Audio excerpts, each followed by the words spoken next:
The left, where logic goes to die and outrage is a national pastime, turning so-called leaders into performers more focused on virtue signaling their way into relevance than actually leading. They're basically out here rewriting reality, clutching pearls over shoplifters, and defending the indefensible, all while accusing everyone else of the exact nonsense they're guilty of. If hypocrisy were a product, they'd have a monopoly so big, even the FTC would look the other way. And let's not even start on their obsession with turning every conversation into a lecture on unity, while dividing us like a bad Netflix sequel. Tonight, we're diving into a treasure trove of absurdity that perfectly sums up the pathetic state of the left. We've got a woke bishop using the pulpit as her personal soapbox to bash Trump, AOC acting like deporting criminals is a human rights crisis, and Rashida Tlaib, well, screaming as per usual, because holding shoplifters accountable apparently offends her family. Sprinkle in some conspiracy theories from Senator Chris Murphy and an ACLU lawyer who's in tears over locker room rules, and you've got the left's greatest hits. So buckle up, because this one's going to be a bumpy ride through the land of performative outrage and self-inflicted contradictions. Starting with a woke bishop, Budde, who is going on a full-blown media tour after scolding Trump during her sermon a couple of days ago. Looks like she's auditioning for a Netflix special. Preachy and petty. Live from the pulpit. So let me ask you this. You seem to have more fearlessness than anyone in Congress right now, ma'am. What made you decide to use that opportunity for this message, or didn't you have any apprehension about it? My response, thank you, first of all, for allowing me to be with you today. My responsibility that morning, yesterday morning, was to reflect, to pray with the nation for unity. And as I was pondering what are the foundations of unity, I wanted to emphasize respecting the honor and dignity of every human being, basic honesty and humility.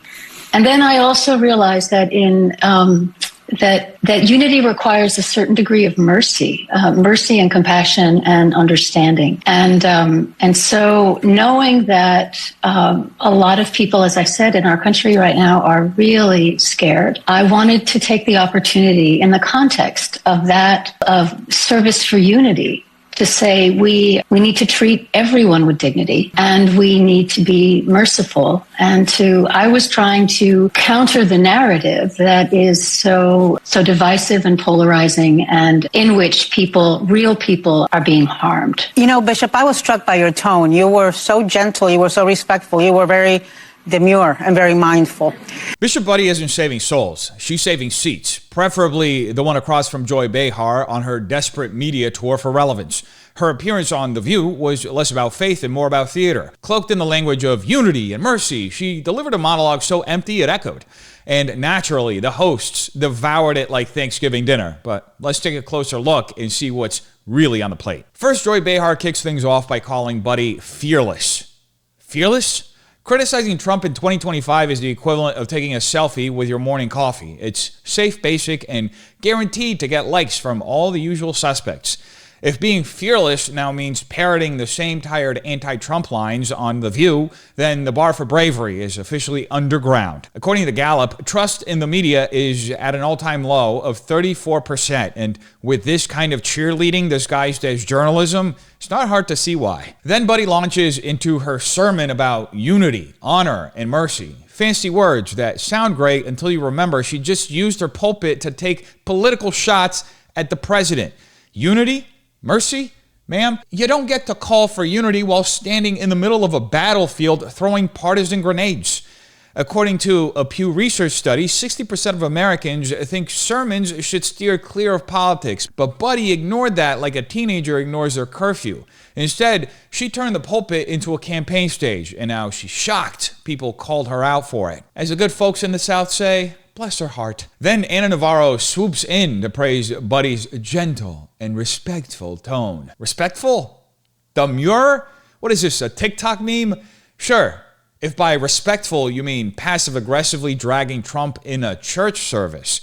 Imagine going to church for spiritual guidance and getting hit with a TED Talk on why your political beliefs make you the villain of the story. According to the Barna Group, nearly half of practicing Christians say they're tired of politics being preached at them from the pulpit. Navarro's glowing review of Budde's tone is like applauding someone for insulting you with a smile. It's still an insult, just wrapped in a nice package. And let's talk about Budde's convenient dodge of the real question. Was her sermon appropriate for a religious service? Spoiler alert, it wasn't. Instead of taking accountability, she cloaks herself in vague phrases like dignity and mercy, like she's auditioning for the role of moral superior in some low-budget drama. According to Lifeway research, 73% of churchgoers want sermons to focus on scripture and spiritual growth, not partisan talking points. Budde's deflection isn't just transparent, it's amateur hour.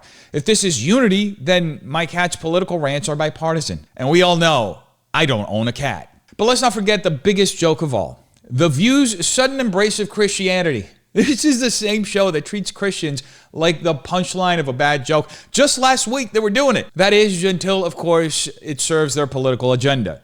Suddenly, they're theologians, quoting scripture and praising Christian values when it's convenient to weaponize them against conservatives. According to the Public Religion Research Institute, 57% of Americans feel traditional Christian beliefs are under attack, and The View does nothing to disprove that. The hypocrisy is so glaring, it practically needs sunglasses. In the end, Budde's appearance wasn't about unity or compassion or whatever fluff she wants to attribute to it. It was about scoring political points while basking in the applause of a friendly crowd. Her words were less about spiritual leadership and more about self-promotion, dressed up as moral superiority. According to Gallup, only 37% of Americans trust clergy for moral guidance, and sermons like Budde's show us why. And The View?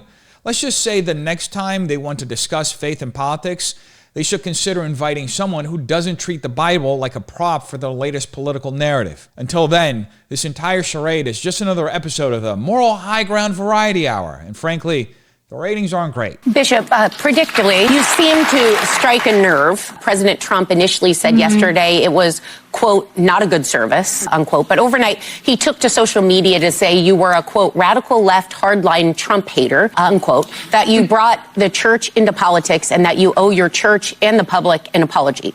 Now, given your role, it doesn't seem surprising that you would speak out for the marginalized, as anyone who's read the Bible and knows the path of Jesus. But do you think your message is being misconstrued and politicized? Well, sure, yeah. But I think if you read what I said, and I mean, how could it not be politicized, right? We're in a hyper-political climate. One of the things I caution about is the culture of contempt in which we live that immediately rushes to the worst possible interpretations of what people are saying and to put them in categories such as the ones you've just described. That's part of the air we breathe now. And I was trying to speak a truth that I felt needed to be said, but to do it in as respectful and kind a way as I could. And also to bring other voices into the conversation, which voices that had not been heard in the public space for some time. Let's break down Bishop Budde's Broadway audition,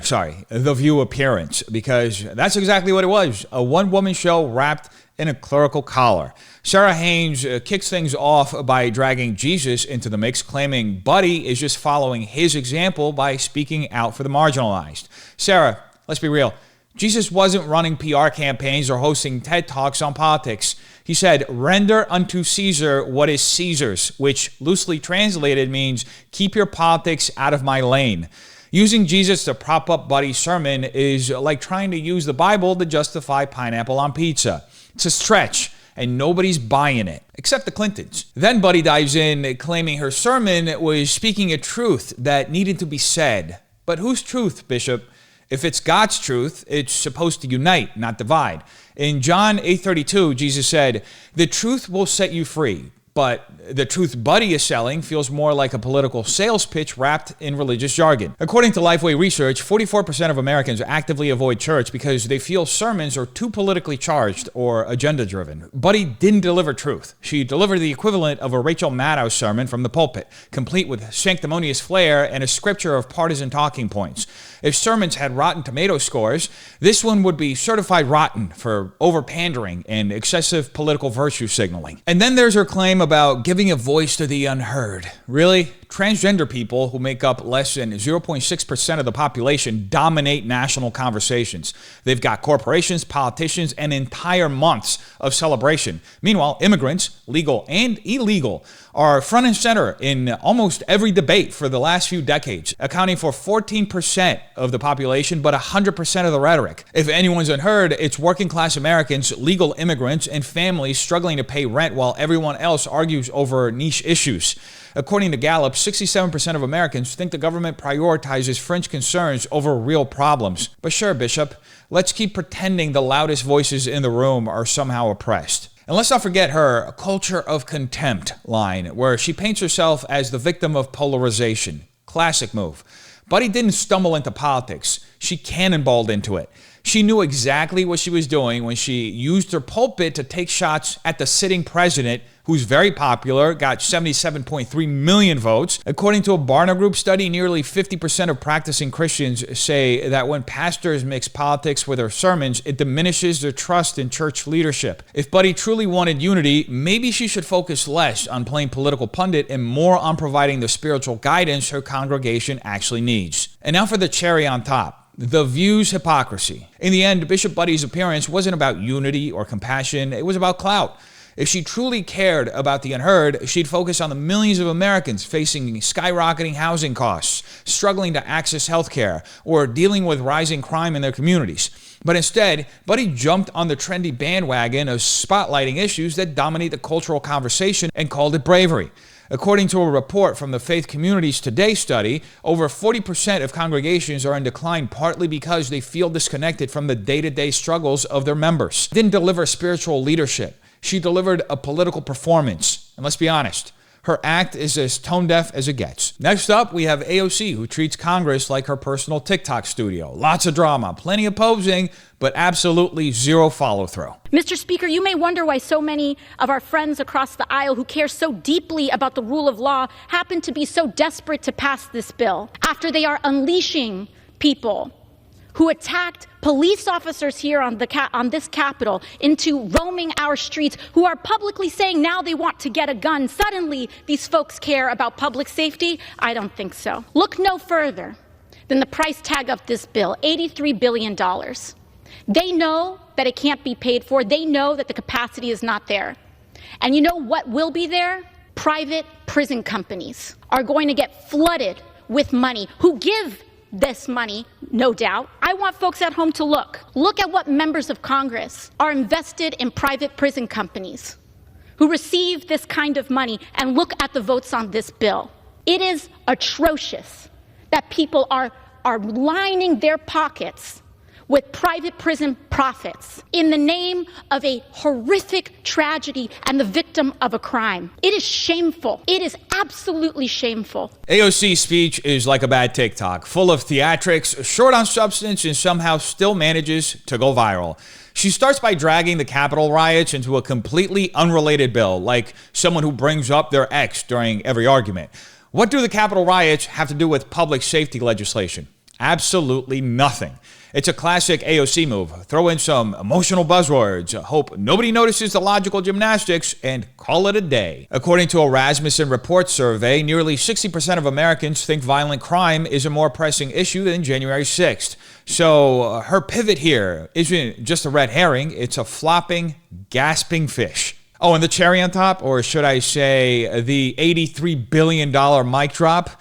AOC waves that price tag around like she just discovered Excel, claiming it can't be paid for. You supported the Green New Deal, which comes with a casual $93 trillion price tag. That's trillion with a T. Basically monopoly money with no funding plan in sight. Suddenly, $83 billion doesn't sound so crazy, does it? Plus, according to the Congressional Budget Office, the federal government spent over $6 trillion in 2022 alone.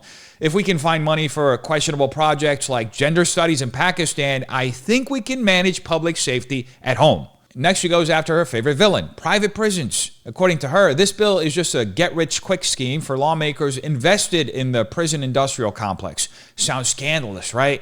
Except she offers zero evidence. None, nada. Meanwhile, data from the Bureau of Justice Statistics shows private prisons house only 8% of U.S. inmates. So her theory that Congress is getting kickbacks from a system that barely scratches the surface of the prison population, it's about as solid as a wet paper bag. If she's got receipts, where are they? Or is this just another episode of Conspiracy Theories with AOC? And let's not ignore the melodramatic finale. She calls the bill shameful and atrocious, like she's auditioning for a role in Les Miserables. Irony alert, this is the same woman who fundraises millions by selling outrage to her fan base. According to Open Secrets, she pulled in a cool $12 million for her 2022 campaign. But sure, everyone else is the profiteer. Pot, me kettle. Now, what's most glaring about her performative righteous indignation over private prisons is the complete lack of actual solutions. Spoiler alert, there are none. Instead, she paints herself as a hero for calling out the system without offering a single idea for fixing it. Meanwhile, a Pew Research survey shows that 61% of Americans want violent crime addressed urgently. But AOC? She'd rather grandstand about theoretical corruption than propose meaningful reforms. Let's be honest.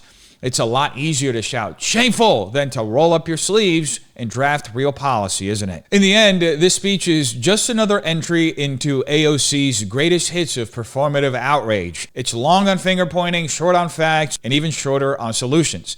According to Gallup, Congress's approval rating is at a laughable 7%, and this kind of political theater is exactly why.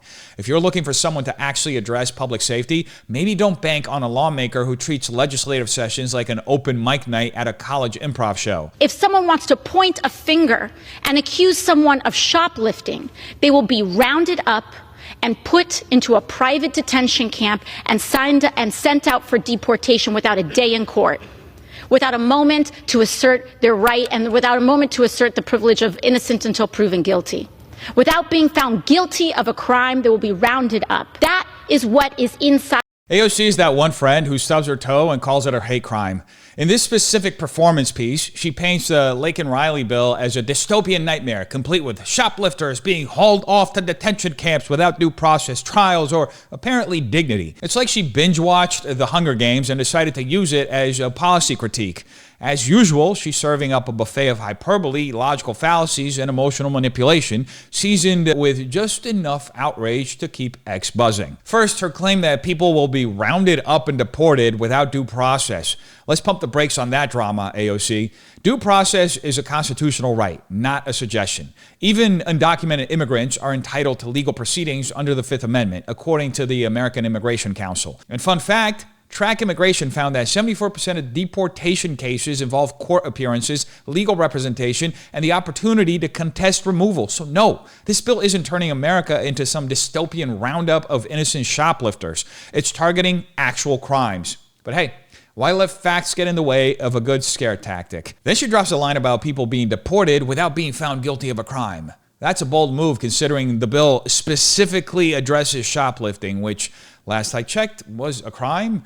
Shoplifting costs retailers over $13 billion a year, and 25% of those cases involve repeat offenders, according to the National Association for Shoplifting Prevention. But sure, let's pretend the bill is targeting sweet grandmas who accidentally walked out with a pack of gum. AOC's argument here is like saying speed limits are unfair because not everyone caught speeding is going to the Indy 500. Her emotional appeal about people being rounded up is pure theater, crafted to pull at your heartstrings while completely ignoring the bill's actual intent. According to a Gallup poll, 72% of Americans say they worry a great deal about crime and violence. Meanwhile, AOC treats these real concerns like a stage performance. It's as if she's saying, oh, rising retail theft is destroying communities? Let me respond with unchecked outrage and a side of baseless dramatics. And let's not forget what's missing from her rant. Any solutions? Retail theft has skyrocketed by 26% in the last 5 years, according to the National Retail Federation. And it's disproportionately impacting low-income neighborhoods where stores are shutting down.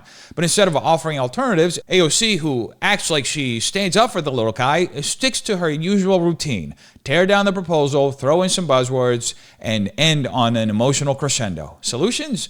Who needs them when you've got the spotlight? In the end, AOC's critique of the Laken Riley Bill is just another example of the Alexandria show, where facts are optional, emotions run high, and nothing productive gets done. Her speech isn't about protecting rights or fixing systemic issues. It's about keeping her brand alive. According to a YouGov poll, only 14% of Americans believe Congress is doing a good job, and performances like this are exactly why. If she really wanted to talk about shameful, she should start by looking in the mirror. But hey, that wouldn't rack up reposts, would it? Next up, we have Democrat Rashida Tlaib melting down over the Laken Riley Bill like it's opening night of her one-woman show, Oppression, the musical. Enough is enough. It will separate families. It would lead again to continued discrimination. It's shameful that my colleagues are giving in to racist fear-mongering at the first opportunity to pass legislation to scapegoat our immigrant neighbors and fuel hate in our communities. I know what's going to happen. It won't just be undocumented. It'll be people like my mother who will get stopped and profiled. She have to carry her U.S. passport around? Are we asking people allowed to have documentation? That's what you want to turn our neighborhoods into, is militarization? I yield the gentlelady an additional 30 seconds. The gentlelady is recognized. I just ask all of you to truly understand what this will do to our communities. I urge our colleagues to please vote no on this divisive bill. And it's so important to understand what you're going to turn our communities and our neighborhoods into. We can't allow that to continue to happen.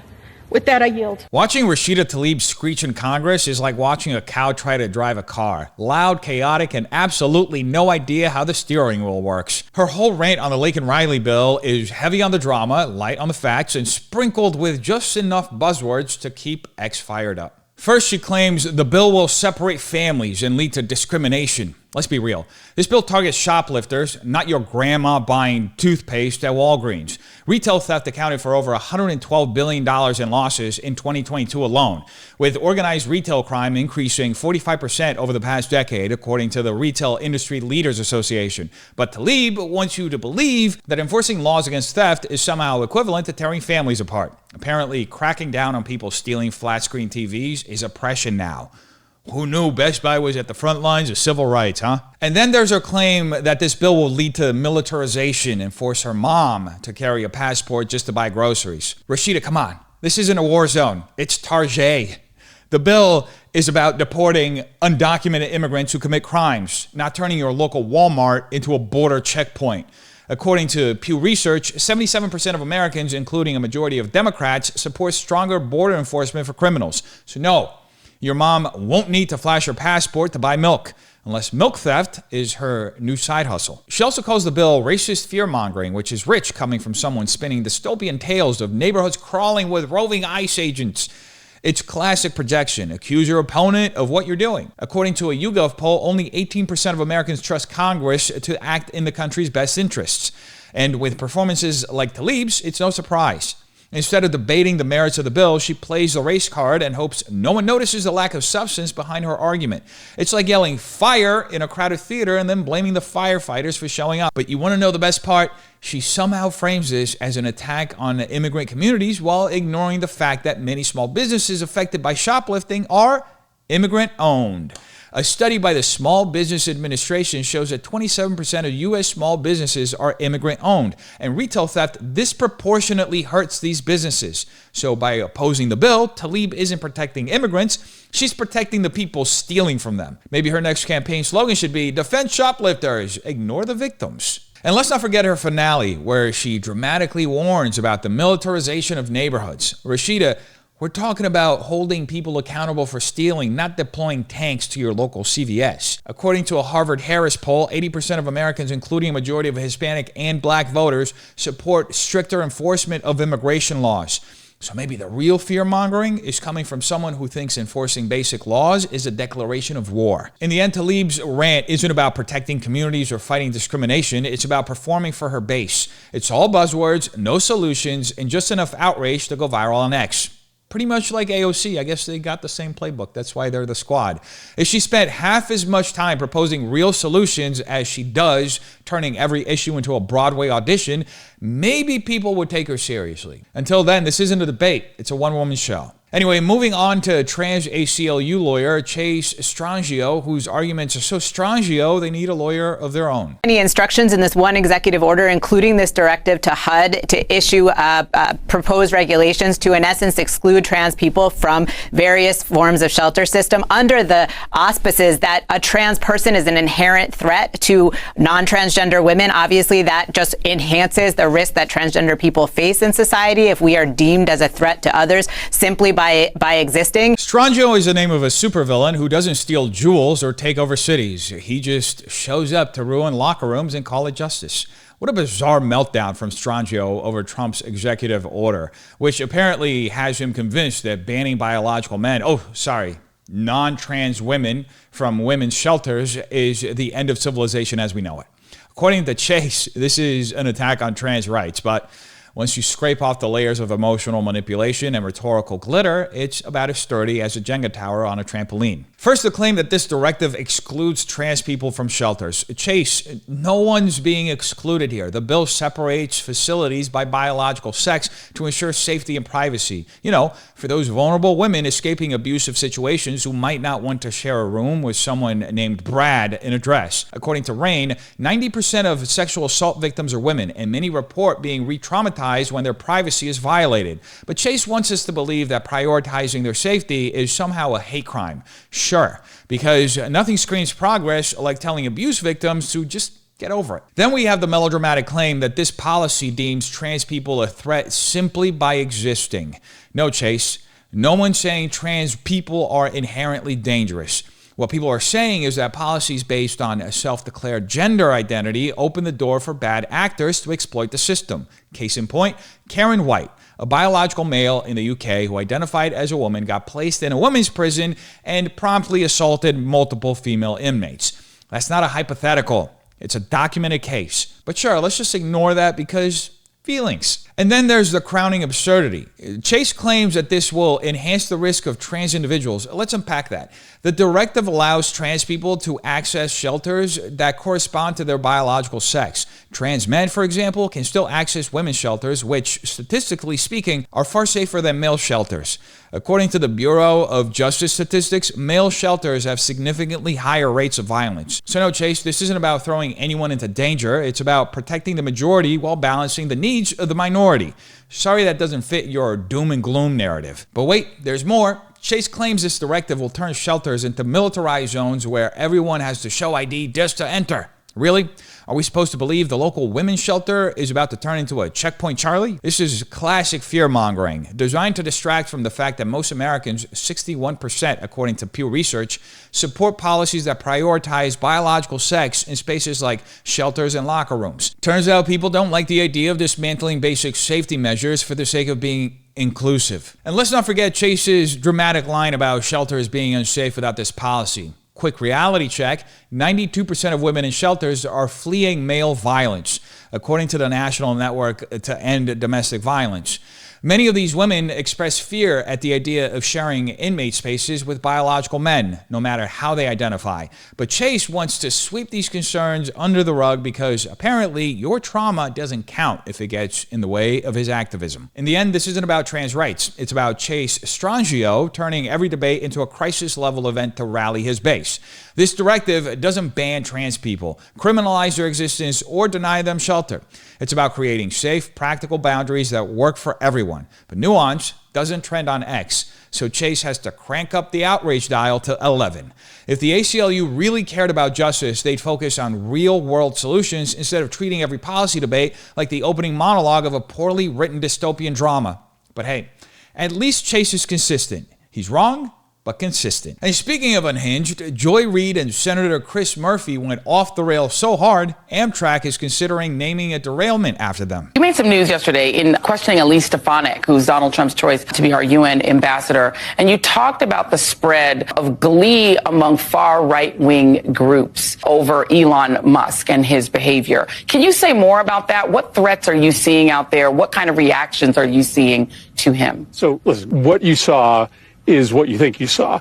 Elon Musk did the Heil Hitler salute. He did. And of course he did, because he's been, constantly trading in anti-Semitic conspiracy theories on Twitter. He endorsed the far-right neo-Nazi party in Germany. You don't have to believe me. Just look at what happened that night on far-right Telegram channels. Neo-Nazi groups and white supremacist groups here in the United States said, that's our guy, that's our signal, Donald Trump's with us, he's with our white supremacy agenda. You pair that together with the 1,500 pardons, which is a signal to those fringe violent groups that if they engage in violence in Donald Trump's name, that they'll get away with it.